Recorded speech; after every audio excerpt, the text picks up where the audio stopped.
Hi, my name is Kiana, and these are my partners, Emma and Matthew. And we're doing our presentation on the short story A Rose for Emily by William Faulkner. And the story is a Gothic fictional story, and it's about a woman named Emily Grierson. And basically, the different generations of her town are narrating her life and the trials and tribulations she went through after her father and her partner's death. So the first thing we're going to start on talking about is how the audience or the narrators, well, the audience and the narrate, how the audience and the narration plays a big role in the story and how it's told. Yeah. Um, for the narration, throughout the story, it's in first person, but it seems that there are multiple people telling the story, although Faulkner never explicitly changes it. But you can tell by the way that some things are said and the perspective of whatever's happening, you can tell that maybe it's some different people talking. Um, and especially like the kinds of sentences. There's like long sentences and then there's short choppy sentences. It just kind of seems like the way different people talk. Like I talk different than Matthew and just like our dialect, and you can kind of see that it might be the same thing going on in the story.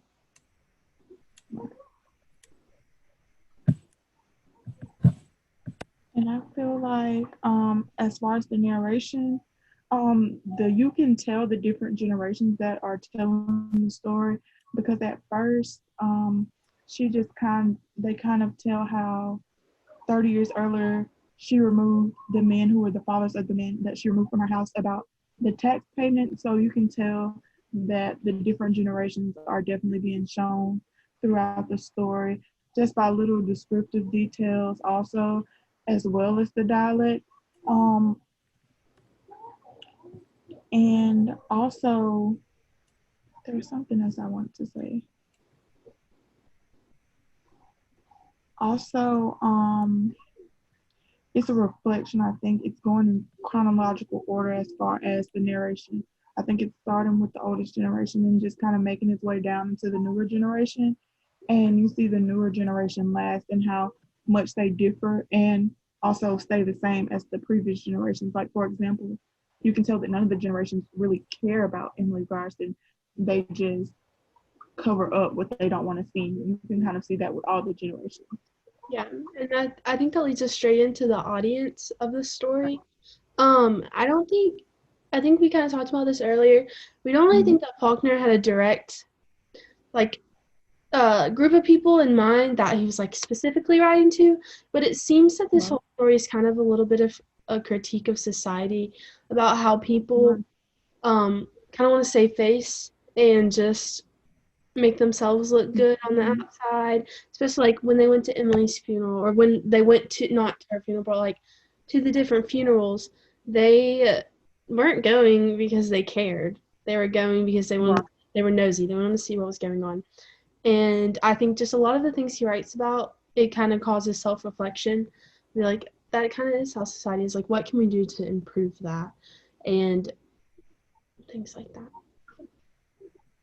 Right. I think to piggyback off that, I don't think he had a specific audience, but I think the story is about Southern Gothic people. So I think he knew some Southerners would read it. And I think it Mm-hmm. just shows that Southern hospitality, like mentality, like it shows that people do things not for your good in the South, but just rather to be nosy in a sense. Like, for example, when um, Emily Grierson, when they came to her door and knocked to check on her, or a few people called in to check on her, we know that was really to most likely to be messy and to gossip, or that was just the traditional thing to do. So we know it's not coming from the heart. It's really just the thing of Southern hospitality. Like, for example, in the South, it's just polite to hold the door open for people. Like, it's not something that some people do from the heart. It's just something that looks good or saves face.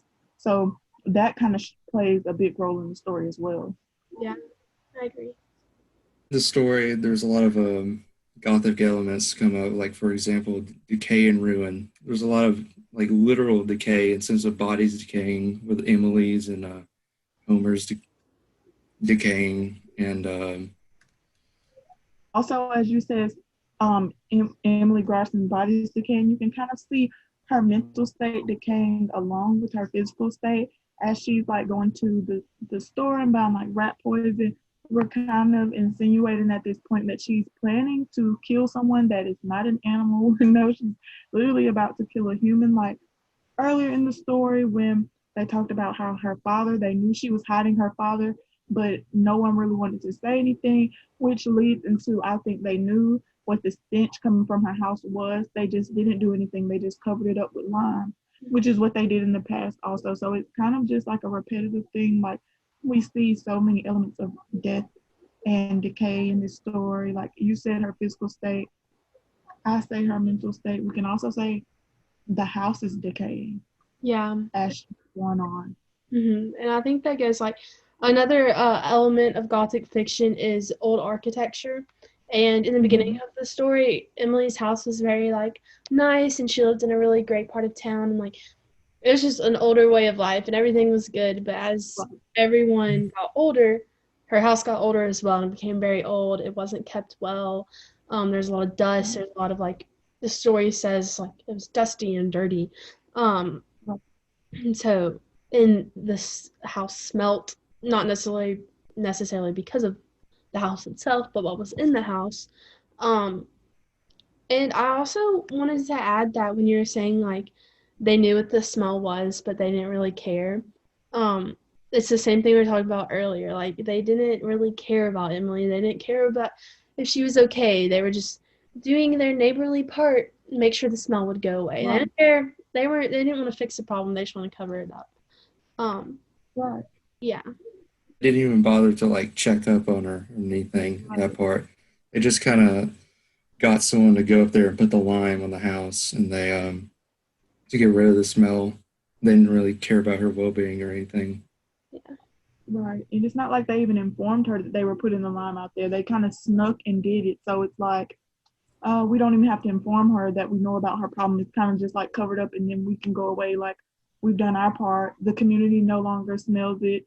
That fixes their problem, which fixes our problem. Nobody hears about it anymore. So it's like they kind of it kind of just shows you that they don't care as well as the people in the past, because they kind of knew her father was dead, but they didn't like check in on her. They just kind of like came and removed the body, and no one really took the initiative to go back and check on her to make sure she was okay, really knowing that her father was all that she had. Because even in the story they said that her father got rid of like every man that like tried to come into her life, so they knew that was the closest thing to her. So when he died, they knew that probably caused some mental instability right there. So that's probably what led into her thing. Yeah. Next Gothic fiction element is a gloomy atmosphere, which Right. the whole story is kind of gloomy. It's not very happy. And just the way he has Faulkner describes, especially Emily's house and just the area around the town, it's very like dark imagery. It's not anything like, oh, her room was bright and sunny. It's like, no, it was dark and dusty and dim, and there was like one beam of light. Like it's not very happy. Right. Like especially when they explain Emily as a person, they described her as like this gloomy person with like sunken in eyes, and like they said her eyes were like some type of like just basically like sunken in holes, and they kind of described the town as just like messy, gossipy. That just creates a gloomy atmosphere. When they were also talking about her body, they compared her like quite literally to a person who had drowned. Like that's how they described what she looked like. It was a drowned, lifeless body, which also is the macabre and like grotesque element. Is like it's just nasty a little bit to compare a living person to a drowned body. And they called her an eyesore among eyes, and then also playing into that element, just there was like a lot of smells going on, smells of rotting flesh and dead people. Those aren't like pleasant things. They aren't happy. They're not nice, which I don't think you can describe a dead person nicely, but like the smell, but nicely. But it all plays into these elements of a dark story that has a meaning in it, but it's it's very kind of twisted to find. Right. Yeah. And I think, oh, go ahead. Yeah, I think the whole story is gloomy by the fact that Emily's life is like kind of sad and tragic. Mhm. All the back in the beginning of her life where she couldn't have like a suitor. Her father would shoo people away, and then she couldn't get married to Homer, and then her mental state deteriorates. Yeah. Yeah, and to piggyback off her not being able to get married to Homer, I think that's where her madness kind of plays in, because we see in the story Homer's a northerner, and when he comes to the South, we see that he's clearly coming down to the South to have fun. He kind of says he doesn't want to get tied down, he doesn't want to get married. So I think that's where the necrophilia comes in. Also, like that comes back from her father. She realizes that that seems to be the only way that she can keep people. Like, she sees that the only way she can keep Homer is if he is literally dead. Like, that's the only way she can keep him is through death. Like, it seems like death gravitates to her. So it's like death and gloom gravitate to her. So it's like once he's dead, that's when she starts like doing the wedding and dressing him up.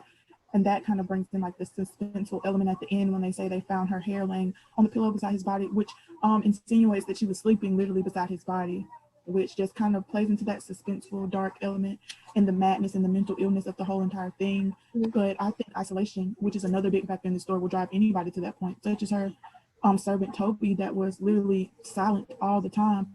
And when she died, he literally let everyone in the house and left out of the back door and was never saw again. And I think that just kind of shows another character who had probably mental issues, and there was just a lot of madness and illness going on in that small part of the town. Yeah, I completely agree. And like it's just like element after element, like it's very much like a true gothic fiction story because you can see all this things. We talked about how every element is present except for supernatural things. There's nothing supernatural going on, but everything else is there. And also like when we go back to how Emily probably struggled with some mental things and maybe her Toby too, no one talked about it and no one cared. And I think if we went back to the audience, it kind of has with the critique, it probably all just goes hand in hand about no one cared about what was going on up here. They just wanted everyone to look good. They wanted everyone to seem put together. And I think that's something that like the world as a whole, especially in the South, still learning how to deal with that on the outside. Because that's just not what our culture is about. Like you're supposed to look good, be good, make everyone think everything's fine, and deal with your problems yourself privately. And so I think everything is still changing, and this is just a story of how it once was. But a lot of things haven't changed, even if something's not going to be as severe as Emily's situation. That kind of stuff still happens. People only care about the outside, don't care about the inside. Exactly, and it just shows how, like, in the South, it just kind of shows that, particularly in the South, because she kind of stands as like an emblem or like something for the South to show like how certain traditions in the South, if you don't do it, it makes you looked at different. Like, for example, she didn't get married, so it's like her status literally declined over the generations. You just see how her life just goes from wonderful and magnificent. She's like this prize, this trophy that many men seek after, but after a certain age, after her father dies, you just see her status decline and decline and decline. I think that's a lot in the South. If your image isn't up to par, if you're not up to par as a person, your social status just declines and declines, and you eventually become isolated because no one wants to be around you. Everyone just pities for you when they really don't. And that will just drive everything to become worse because you don't have anyone. Right. I mean, all the people Emily loved died in some way. Right. They weren't there anymore. And she was alone. And when you're left to your own thoughts that aren't good, they're probably not going to get better. Right. And her two cousins that were alive, when they came to stay with her, they obviously didn't make anything any better. It was just as toxic. Like, her town recommended that the two relatives come, which drove Homer away. Yeah. And Homer eventually came back when they left. But I feel like at that point it was too late for her and Homer to rekindle things. So she thought the only way that she could make someone stay with her was through death. So that was what she resorted to. Yeah. I agree. Overall, I mean, I really like this story. It's very interesting. It has a lot of layers to it. A lot of stuff I didn't think about on the first read. Right. Yeah. I think that's all.